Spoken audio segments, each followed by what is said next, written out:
Welcome back to TACT Talks, where real foster carers share their real stories. I'm Chloe. If you've been with us since the beginning, you'll know Karen and Nigel well by now. But today we slow down and hear their story from the very start. Karen and Nigel have been fostering since 2012. That's over a decade of opening their home, navigating the unexpected and building something really special as a family. They have a long-term placement who has been with them since 2017, stay-over placements, and most recently welcomed an 8-year-old into their home in December.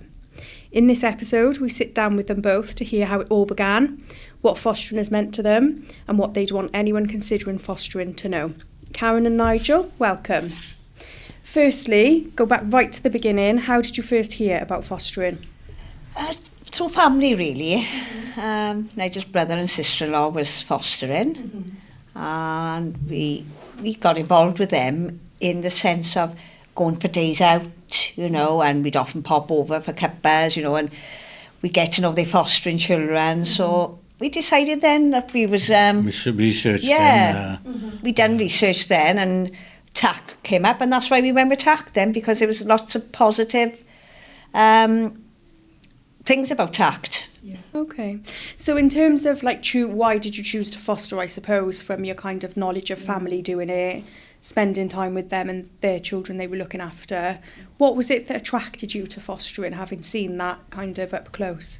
If I be honest, our children left home, and it was just me and Nigel at home, right? Nigel was working, I was working part-time, and... we missed the family unit then, we missed the closeness busyness, of... and doing things, going on holidays, waking up for birthdays, Christmas, Easter, all the things that we do with the normal children, and we were missing out then on things that we could do to help fostering children to have in our lives as well. Yeah, it's just kind of empty nest syndrome that drew you into fostering. Definitely. Yeah. Oh, well, we're glad it did. What do you love most about fostering? Oh, just to see the children happy. And That's thrive. important to me, that they are happy. They've come from all sorts of backgrounds, we don't know what they've experienced, some trauma and things like that.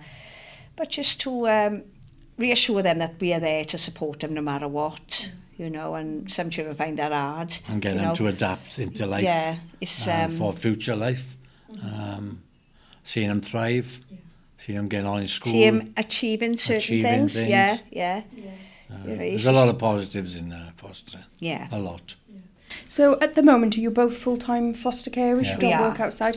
When you were first approved, did either of you work at the same time? I was working. And I was working as well part-time, but I give it up then to become full-time foster carer. Right, okay. So you would be working through your assessment, and then once you were matched with children, you gave up? Yes. Right, okay. I carried on working full-time for a period of time. Yeah, and manage that alongside juggling the children. Yeah. Oh, wow. Busy, I bet. Yeah, it was busy. Yeah.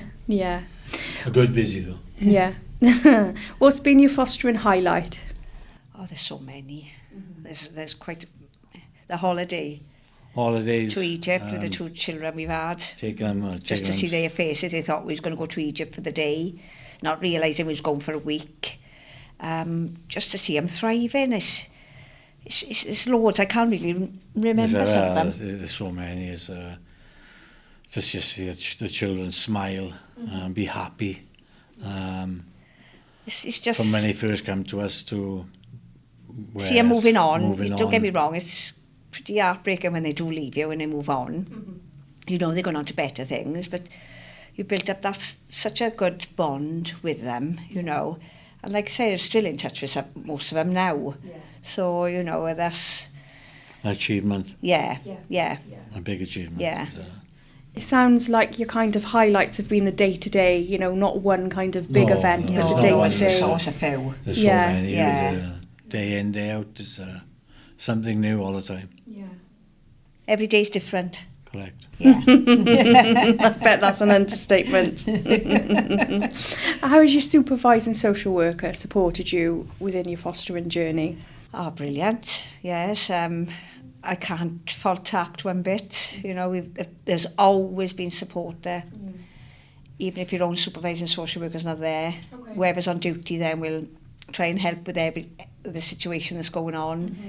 even down to the office staff, the girls in the office, Alison or Sian, you know, Sean, Jan, But they'll advise you know, us, even Sharon, you and know. they'll advise us on what courses that we need to go on to make sure we're on the right course for the child that we've got in care. Training is paramount, really, because you're just refreshing the brain, really, aren't you, to...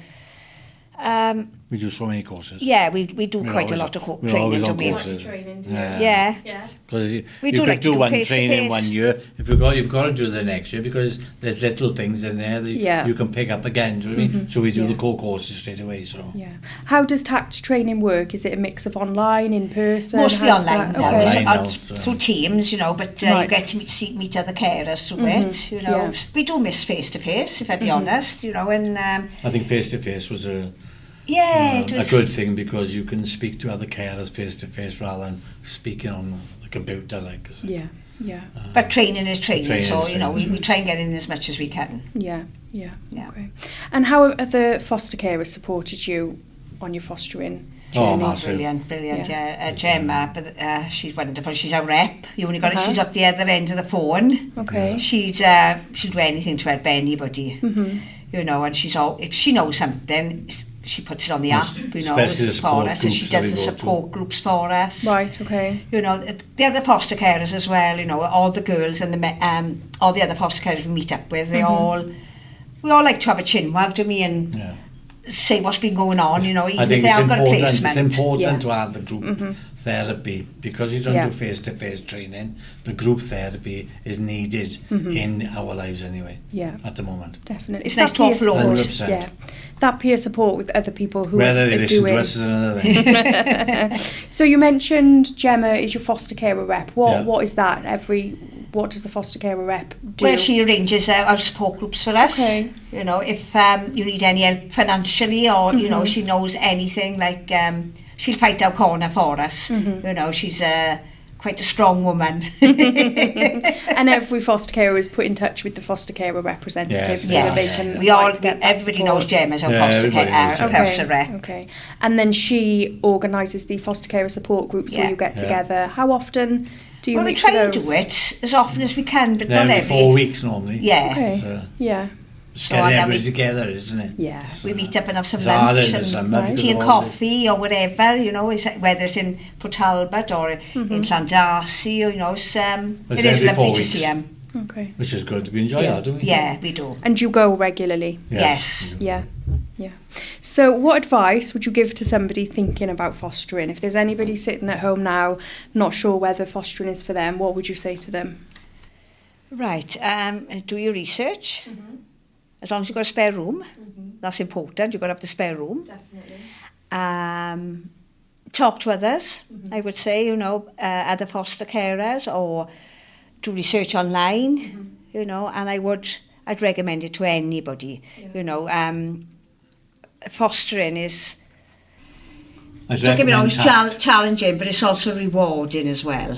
But I would recommend TACT. Yes, I would highly recommend because TACT. we as a couple, my wife got somebody in one local council, and I got somebody in another local council. Yeah. And the things that we hear are different to what they don't get the support that we do. You know, they're quite shocked, you know, if we're exchanging stories, you know, that this have happened or that have happened, you know. They're quite shocked then when if I sharing a story with them then, or they, you know, that doesn't happen with their local authority. Yeah. So what type of support do you think the TACT offers that kind of sets us apart? Anything. Just if you just financial support, if you just want to phone them up and say, oh, I got this problem, that problem, how do I deal with this? You know, somebody will always get back to you. There's always somebody there. Yeah. And that's the main thing. If you haven't got nobody there, it's pointless doing it. You can leave a message. Do your research on the councils if they want, but I would recommend TACT to anybody because of the support that you do get. Even if you rep, you get support, so it's not just management. The foster carer representative goes to groups with the CEO of TACT, am I right in thinking that? And takes issues forward that you want to, No pressure, Gemma. No. Thank you to Karen and Nigel for such a warm and honest conversation today. over a decade of fostering, and it's clear the passion hasn't dimmed a bit. If their story has resonated with you, visit tactfostering.org.uk or give us a call. Until next time on TACT Talks.